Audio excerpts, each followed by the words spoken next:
everybody. I'm Holly Amaya. I'm again back with my lovely co-founder, Anne-Marie Hoftailing. We want to talk about stories that you need to rewrite. Stories that you have told about yourself or that other people have told about you for a really long time. Maybe it's your mom, maybe it's your ex-boyfriend, maybe it's a boss that has told you this thing over and over and over, and now you've internalized it and you've made it part of like who you are. Talk to me about that, Anne-Marie. Why is that problematic? Number one. And what can we do to sort of undo that? Yeah, so this is work we do a lot in coaching.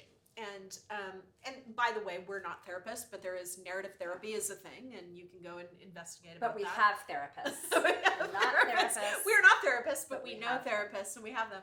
I think that there are stories that serve you, right? Like we've been told stories throughout our life that we're tough, we're strong, we're scrappy, we're hustlers, we're smart. Those are very valuable, useful stories that serve us. And then I think there are stories that are yet less useful and less valuable that might be about you're too ambitious, you're too aggressive, what does that mean? And those kinds of stories, I think, I'll give you a really sort of solid example.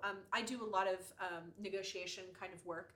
And I think that my clients that come to me have this story that I don't want to appear like a bitch. I don't want to be greedy. I don't want to be aggressive. That is a cultural story that we've internalized. That if we are asking for what we are worth, then what that means is we're an aggressive bitch, or that we're greedy, or that we're not grateful.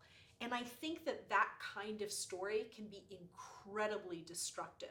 A long time ago, I wrote a piece called "Is Your Attitude of Gratitude Getting in the Way of Your Professional Advancement?" I read it. Because I do think that too is a story, right? Like if you're a woman, you're supposed to be grateful, just so grateful to even be there.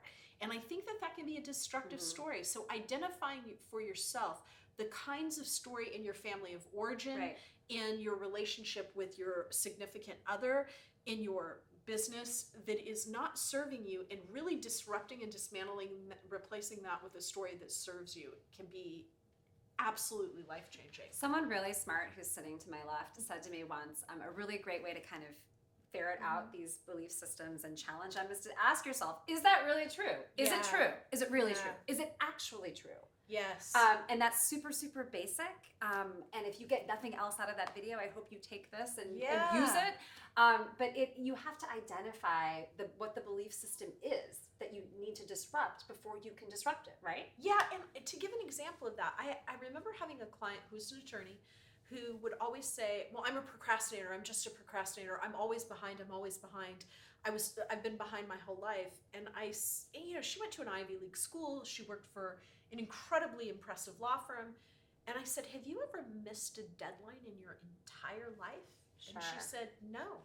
Right. And I said, then why do you call yourself a procrastinator? Why don't you start telling yourself, I'm somebody who's never missed a deadline?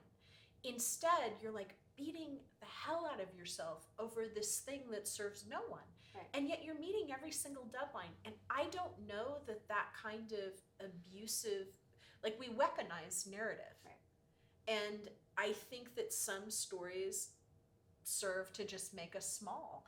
And when you come across those stories, you have to work really, really hard to rewrite them and reframe them so you are not contracting, but Absolutely. You're expanding instead. Yeah. And I think an easy way to kind of think about this for yourself is take a piece of paper and make 2 columns. Like on the left side is what are these stories that I'm telling myself in my personal life, in my relationships, in relationships to my children, in relationship to my parents, in relationship to my origin, whatever these, you can, the list is literally endless, right? And on the right side, the right column, think about how you can reframe it. So I'm not a procrastinator, but I'm someone who thrives on the adrenaline of deadlines, and I meet every single one. Yes. It's just how can you put a positive spin on these frankly destructive stories that you're telling yourself that are hindering your advancement. Think about that. Please engage with this post. Let us know, if this is working for you. We want to hear it. Thank you so much for tuning in, and we will see you next time.